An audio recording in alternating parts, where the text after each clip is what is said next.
नमस्कार सभी को। स्वागत है संस्कृत की कक्षा में आपका। हमारा पिछला जो प्रकरण चल रहा था वह था प्रत्यय प्रकरण। तो प्रत्यय प्रकरण के अंतर्गत हम तुमुन, तव्यत इत्यादि प्रत्यय पढ़ चुके थे। आज हमारा है कत्वा प्रत्यय।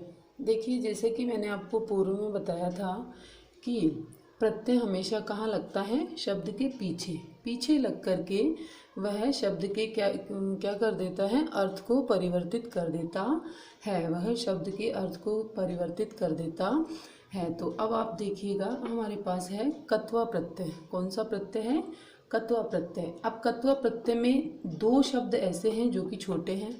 ठीक है, दो शब्द कैसे हैं? छोटे हैं, आधे हैं मतलब। तो आधा जो अक्षर पूर्व में और अंत में होता है वह क्या हो जाता है? लुप्त हो जाता है।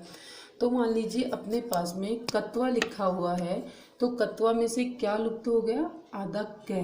तो हमारे पास केवल क्या बचा? त्वा। तो सर्वप्रथम तो आप ये लिख लीजिए कि कत्वा प्रत्यय में क्या शेष रहता है? त्वा शेष रहता है। क्या शेष रहता है? त्वा शेष रहता है।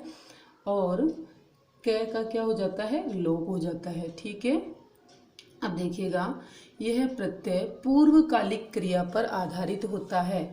किस पर आधारित होता है? पूर्वकालिक क्रिया पर आधारित होता है। एक क्रिया जहाँ पूर्ण होती है, मतलब एक क्रिया जहाँ पे पूरी हो जाती है, जैसे मान लीजिए हम पढ़ चुके हैं, तो ये काम क्या हो गया? हम कर चुके हैं। ठीक है, पूर्वकालिक क्रिया एक क्रिया क्या है? जहाँ पूर्ण हो जाती है, उसके बाद जब दूसरी क्रिया प्रारंभ नहीं होती, उसके बाद जब दूसरी क्रिया प्रारंभ नहीं होती, इस स्थिति में प्रथम वर्ण क्या कहलाता है? पूर्वकालिकी कहलाता है। क्या कहलाता है? पूर्वकालिकी कहलाता है। जो प्रारंभ नहीं हुई है वह क्या कहलाता है? उत्तरकालिकी।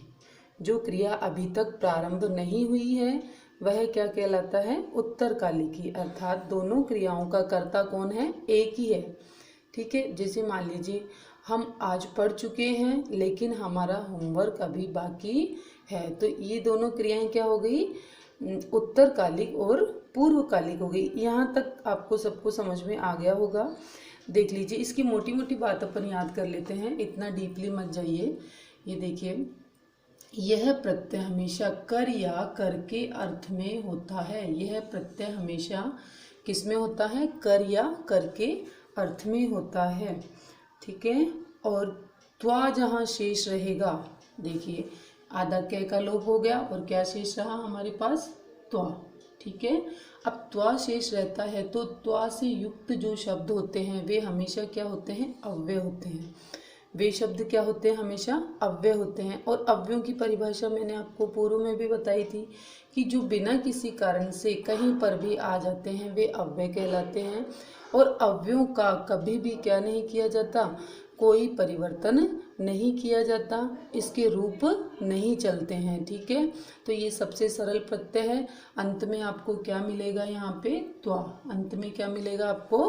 त्वा मिलेगा। अंतिम शब्द त्वा होगा। जैसे मान लीजिए भू प्लस कत्वा, कुछ उदाहरण मैं आपको बता देती हूँ। भू प्लस कत्वा, तो क्या बन जाएगा इसका? भुत्वा।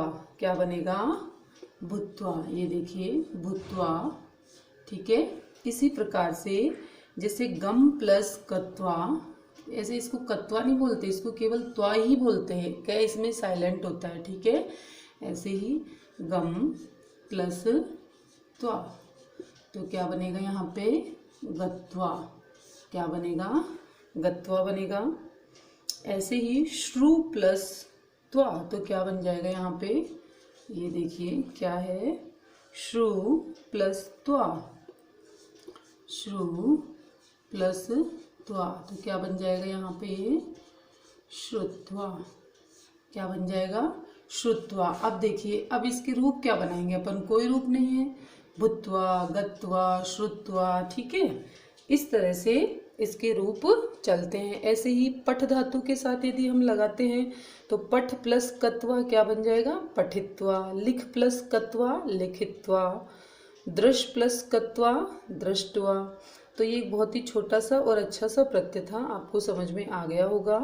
धातु से पहले उपसर्ग कभी नहीं लगता इसमें। ठीक है, इसमें धातु से पूर्व में कभी भी उपसर्ग नहीं लगेगा। दो बातें केवल याद रखने की है, यह कर या कर के अर्थ में होता है, ठीक है। और इसमें शेष क्या रहता है, केवल त्वा शेष रहता है। आधा अक्षर हमेशा लुप्त हो जाता है, चाहे वह आगे हो चाहे वह पीछे हो। तो अब सबसे पूर्व में आधा है, ठीक है, इसका हमने लोप कर दिया, लेकिन लास्ट में क्या था, पूरा अक्षर था, तो हम इसका लोप नहीं करेंगे।